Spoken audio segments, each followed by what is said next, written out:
Now the class is going to be recorded. Let me share whiteboard.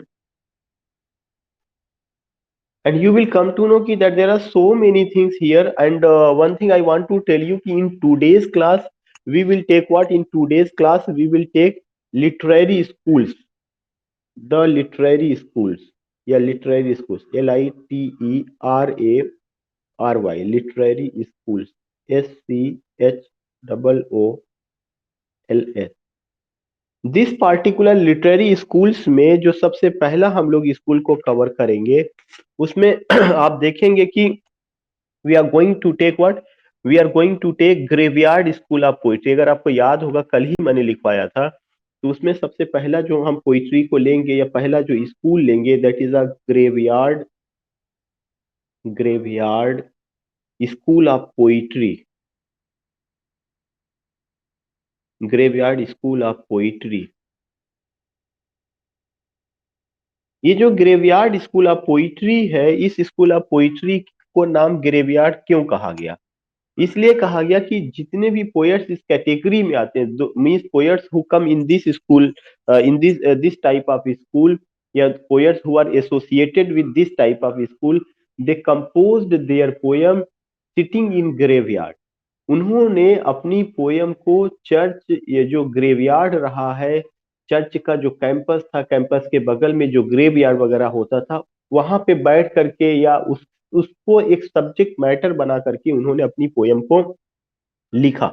तो एक तो सबसे इंपॉर्टेंट जो पहला पॉइंट है कि इसके जितने भी पोएट्स हैं, वे पोएट्स क्या हैं? वे सारे के सारे पोएट्स जो है मेडिटेटिव है। मेडिटेटिव, बहुत ज्यादा सोचते हैं लाइफ को लेकर के, और उनका कहना है कि यह जो लाइफ हम जी रहे हैं यह फ्यूटाइल है, वी विल डाई सूनर और लेटर, और सीरियस सब्जेक्ट मैटर लेकर के। और ये कहते हैं कि don't laugh at the condition of the poor people. Death ऐसी है जो राजा और रंक दोनों को समान स्तर पे लाके खड़ा कर देती है। Such a type of things you will come. So what I want to tell you कि उनका सबसे पहला पॉइंट कि उन्होंने जो पोयम लिखा है वह कैसी पोयम है? They wrote meditative poems. तो मैं आपको केवल पॉइंट वाइज बता रहा हूं, आपको केवल पॉइंट वाइज नोट करना है। They wrote meditative poems. MEDITATIVE, meditative poems. अगर आपसे कोई पूछता है कि मेडिटेटिव पोयम्स क्या है, मेडिटेटिव पोयम्स ऐसी पोयम होती है जो में बहुत ज्यादा जो विचारशील हो, जिसमें भावना और किसी एक टॉपिक को, एक चीज को लेकर इतना ज्यादा ध्यान मग्न हो जाए कि मेडिटेशन उस पे जो है, जैसे अपने यहाँ की ऋषि मुनि करते थे, ऐसे ही वो भी जो है किसी ग्रेवयार्ड में या चर्च के कैंपस में बैठ करके thinking about life, life after death, this materialistic life, this earthly life, they are thinking. तो such type of poem you find even, मैं बार बार एग्जांपल दूंगा, because you and I have read elegy written in a country churchyard. तो Thomas Gray का जो elegy written in a country churchyard है, वह एक तरह का मेडिटेटिव पोयम्स है, और वह जो है पुअर पीपल के बारे में। In the evening you will find that the poet is sitting, where the poet is sitting in graveyard, the sun is about to set, और जो कैटल हैं they are coming by from the field after grazing the green grass. Whatever the मंजर, whatever the picture you find, that is another thing. लेकिन इस तरह से एक साधु की तरह से, एक सन्यासी की तरह से ग्रेवयार्ड में बैठ करके वह क्या करता है? वह कविता को अंजाम देते हैं और सोचते हैं कि लाइफ क्या है। जिस तरह से अमीर आदमी गरीबों की शैली पर हंसते हैं, और जो डेथ है वो क्या है, कैसे डेथ जो है गरीब और अमीर सबको जो है एक जगह लाके खड़ी कर देती, ऐसे सब्जेक्ट मैटर को लेकर के वे पोयम को कंपोज करते हैं। तो एक पहली खासियत जो होती है इस तरह की पोयम की, कि दे रोट मेडिटेटिव पोयम्स। और फिर दूसरा पॉइंट आपको जो ध्यान में रखना है कि इस तरह की जो पोयम जो मेडिटेटिव उन्होंने लिखा है, उसका सेटिंग कहाँ पे रहा है? You will come to know कि usually set in the background of a graveyard. दूसरा पॉइंट, उसका जो सेटिंग है कहाँ पर है? Usually, USUALLY, usually set in the background of the graveyard, in the BACKGROUND, in the background, usually set in the background of a graveyard।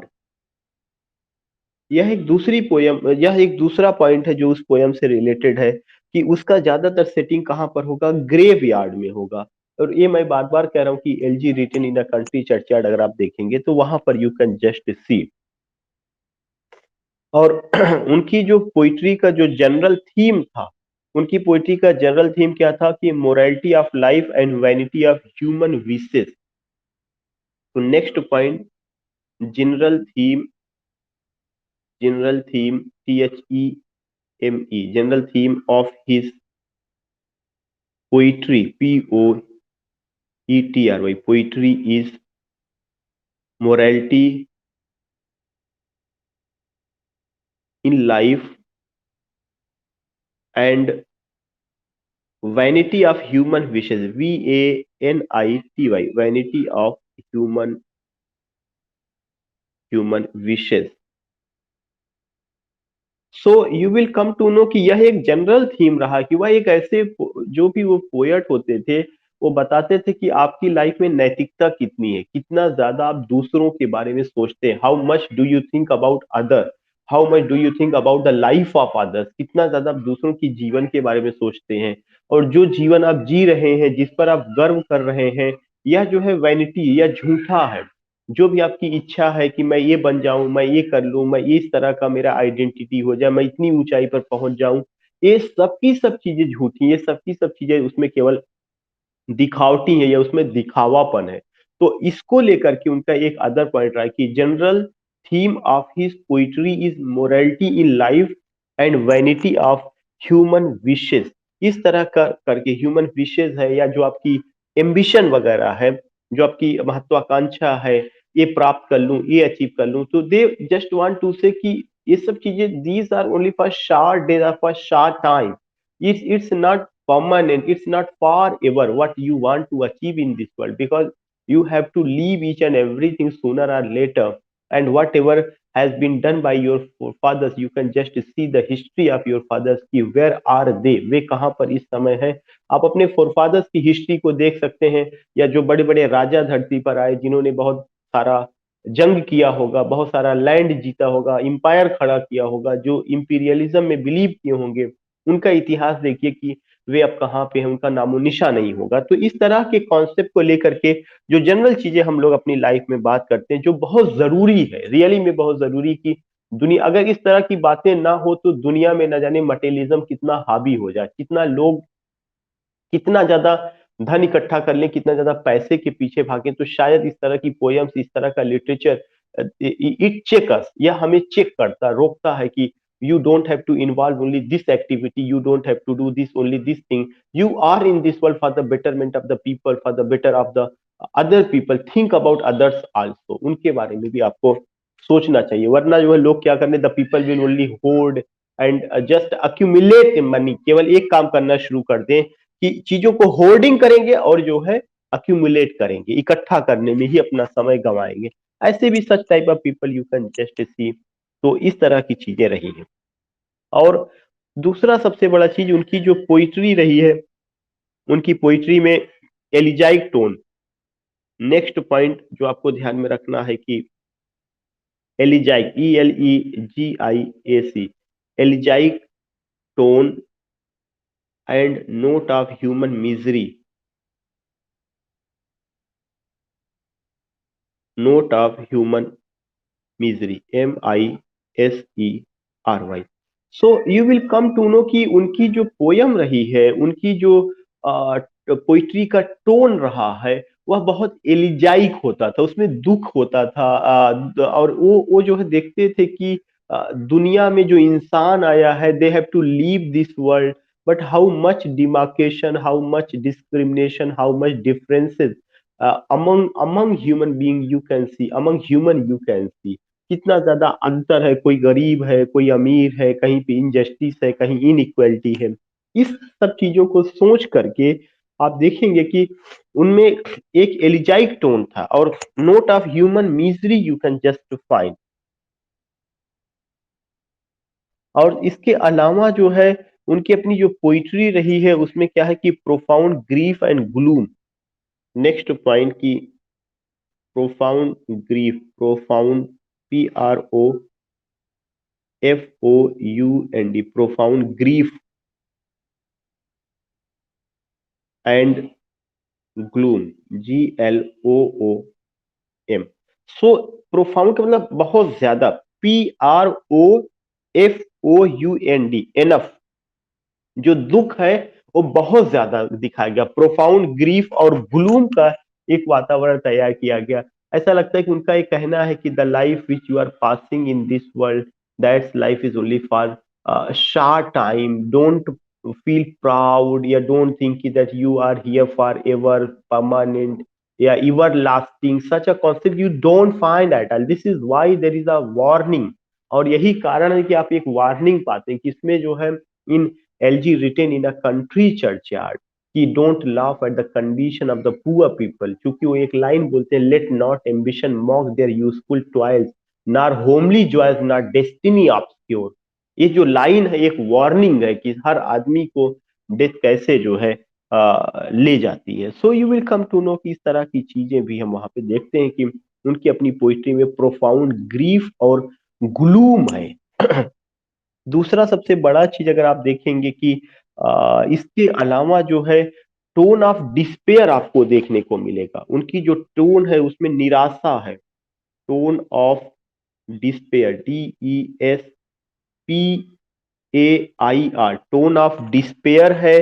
Tone of despair के अलावा आपको एक चीज और भी, tone of despair and, tone of despair and hopeless, HOPE, hopeless. बहुत ज्यादा उनको उम्मीद किसी चीज को लेकर के नहीं है कि बहुत ज्यादा वो ये सोचे कि ये उम्मीद है ऐसा बेहतर होगा, वैसा बेहतर बेहतर होगा। लेकिन they are like instructor, they are like teacher.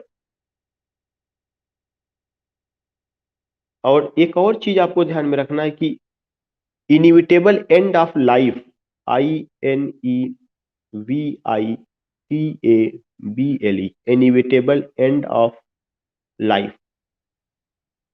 जीवन का अंत होना है। इनिविटेबल माने अनिवार्य है, जिसको जो है टाला नहीं जा सकता, अनएवॉइडेबल। इनिविटेबल है, मैंडेटरी है, कंपलसरी है। आप उसको you can't ultimately just say कि you can't delay, you can't postpone, या देयर इज नो डिले, या अल्टीमेटली यू कांट से कि वो नहीं होगा, वह हो करके रहेगा। तो इनिविटेबल एंड ऑफ लाइफ, यह एक बहुत इंपॉर्टेंट चीज है कि जो जिस जिंदगी को आप जी रहे हैं वह जो है खत्म हो जाएगी, इनिविटेबल एंड ऑफ लाइफ। और वह जो है डेथ के रूप में, inevitable end of life in in death, death के रूप में कहीं ना कहीं हमें देखने को मिलेगी, in death. So these things you find कि inevitable end of life in death, death के रूप में वो चीज सामने आती है। तो सच थिंग यू फाइंड, जहां पे उन्होंने बताया कि हमें इस पर चीजें नहीं करना चाहिए। तो ज्यादातर ये जो बातें हुई है प्री रोमांटिक एज में, अगर आपको याद होगा कि जब मैं प्री रोमांटिक एज पढ़ाया था तो मैंने बताया था कि प्री रोमांटिक एज क्या था, प्री रोमांटिक पोइट्री है। और वही प्री रोमांटिक पोइट्री में थॉमस ग्रे, द थॉमसन का द सीजन, तो आप देखेंगे कि वहां पे दो तरह की जिंदगी चल रही, you find two types of life.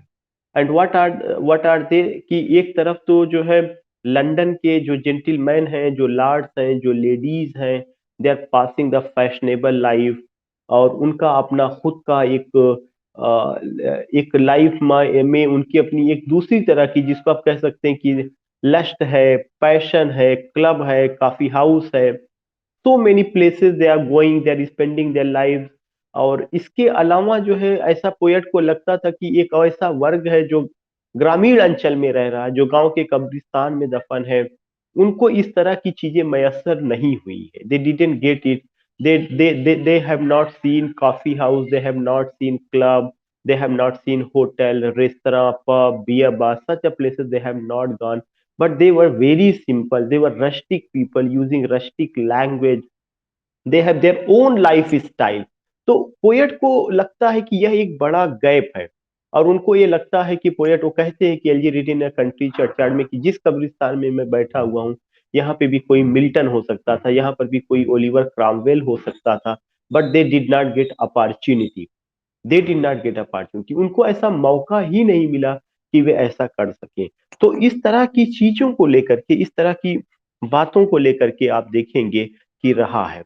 दूसरा चीज ये जो स्कूल ऑफ पोइट्री है, इस स्कूल ऑफ पोइट्री को दो पोएट्स ने फाउंड किया था, Edward young and Robert Blair ने। या आप ये पॉइंट नोट करके यहाँ पे आपको लिखना है, नोट करके कि this school of poetry, this